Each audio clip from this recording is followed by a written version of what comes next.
Hello everyone, welcome back to another sound design video, and today I will be showing you guys how to make a pluck bass. Yeah, just a pluck bass. Before we move on with the video, if you guys really like my content, hit subscribe down below and also turn on the notification bell so that you guys will be notified whenever I upload a new video. And also, by the time you're watching this video, my first and upcoming lo-fi album Serenity will be out on all streaming platforms on the 30th of April at 4:30 p.m. And I'll leave a link down below where you guys can pre-save my album into your Spotify library and also receive an email whenever it goes live. I'm so excited for this release and I hope you guys will enjoy it as much also. Alright, enough of talking, let's move on.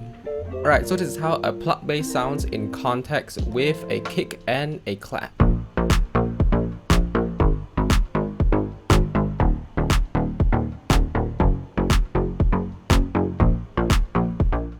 Alright, so I'll be teaching you guys how to make this pluck bass that I made.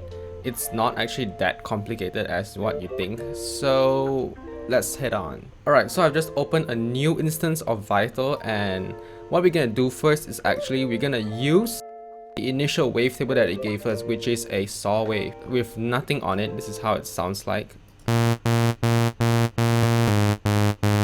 Alright, so what we're gonna do first is we're gonna put this oscillator one octave lower. So a hotkey that you can use is just hold down shift and drag, so it just automatically moves down an octave for you. Right, so we're gonna give it 4 voices of unison, and we're gonna put on the unison detune to about 2% because we don't want it to sound too detuned because it's a bass. Alright, so this is how it sounds.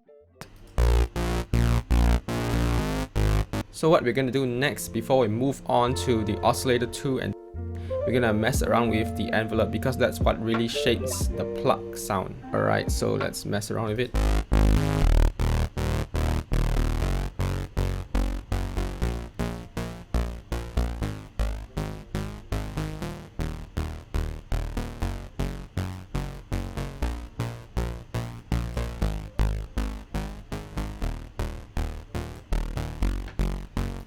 Yep, that should be okay. So yeah, the more plucky you want your bass to be, the shorter you put the decay and the sustain. So for example, if I want a super plucky bass, I don't know why, but this is how it sounds like.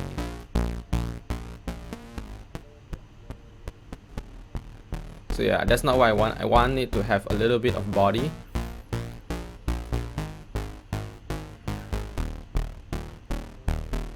Okay, that's fine. Now that we kind of have the of the pluck, we're gonna move on to the next oscillator, which is oscillator 2. What we're gonna do is we're gonna use another wavetable called Glutony. Okay, let me just search Glutony. Yes, this one. So what we're gonna do here is also we're gonna lower it an octave. Alright, and let's hear. Yep, I really like it because it really has that grit to it, you know. It really gives the pluck some grit. Alright, so what we're gonna do is we're gonna mess with the unison now.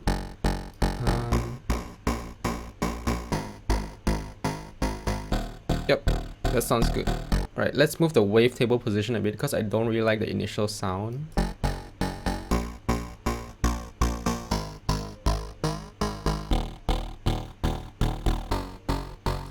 Yep. Right there. So with oscillator 1, this is how it sounds.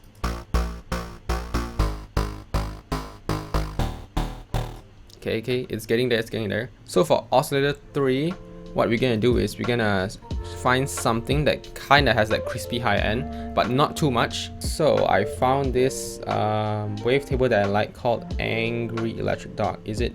Where is it? Yep, right here. Angry Electric Dog. So the same with oscillator 1 and 2, we're gonna lower it an octave. Right, so this is how it sounds like on its own. What I'm gonna do is gonna move it around. Yeah, you can really see that when you move this around, it really goes really crazy. Let me just play it for you guys to hear.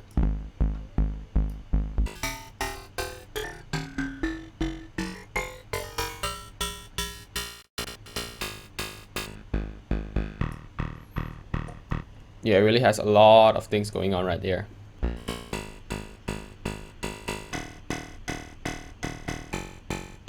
Yep, we're gonna go right there. And for this oscillator, we're not gonna detune it or give any voices of unison because I don't want it to sound too wide, and yeah, just wanted to sound more cohesive. So for oscillator 2 and 3, we're gonna pull the level slightly down, especially for oscillator 3, because I don't want that high end to really like overpower the mid end. So yeah, this is how it sounds like all together.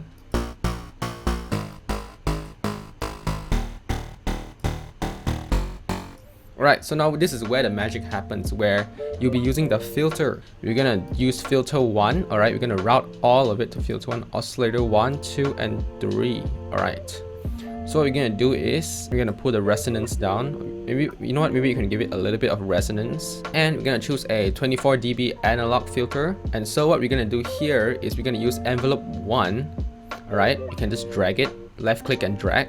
And we're gonna modulate the cutoff position for filter 1. So let's play and let's hear. Yeah, you can already hear that it really sounds like that pluck bass.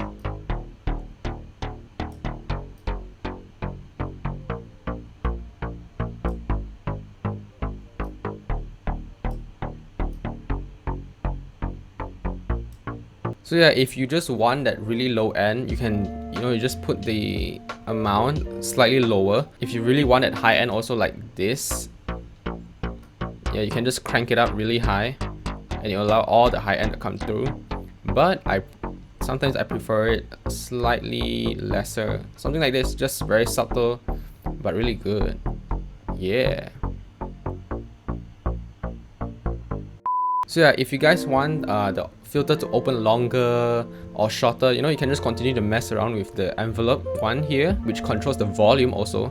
So that's why the volume and the filter works really well together to really create this pluck sound. Alright, so that's pretty much the sound design part. What we're gonna do is we're gonna move on to the effects. Alright, so first off, we're gonna put on some distortion. Alright, so let's play.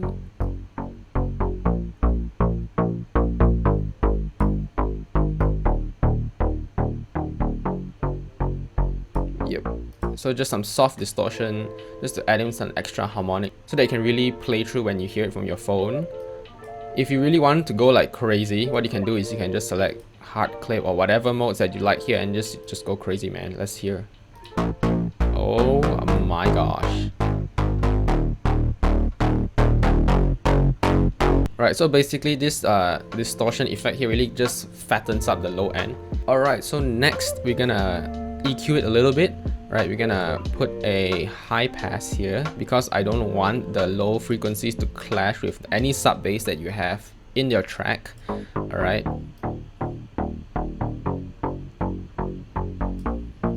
Alright. Then we're gonna put a high shelf to really bring out that higher frequencies. Yeah, and boost a little of the mids, but not too much.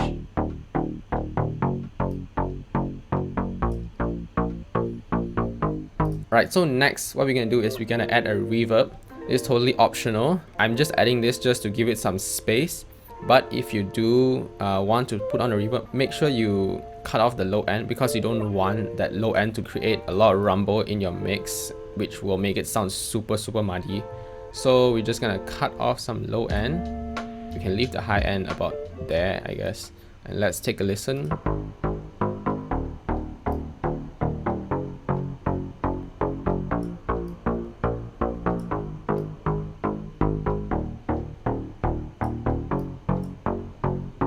Alright, so that's pretty much how you make a pluck bass. Just know that this is not the only way you can make a pluck bass. There's like a million ways or like a billion ways to make a pluck bass. This is just one of them, and this is my way. So you can, continue to experiment with different wavetables, different positions, and different sounds altogether. Yeah, just be creative. If you guys like this video, click like and subscribe down below and comment on what you guys want to see next. And until next time, see ya.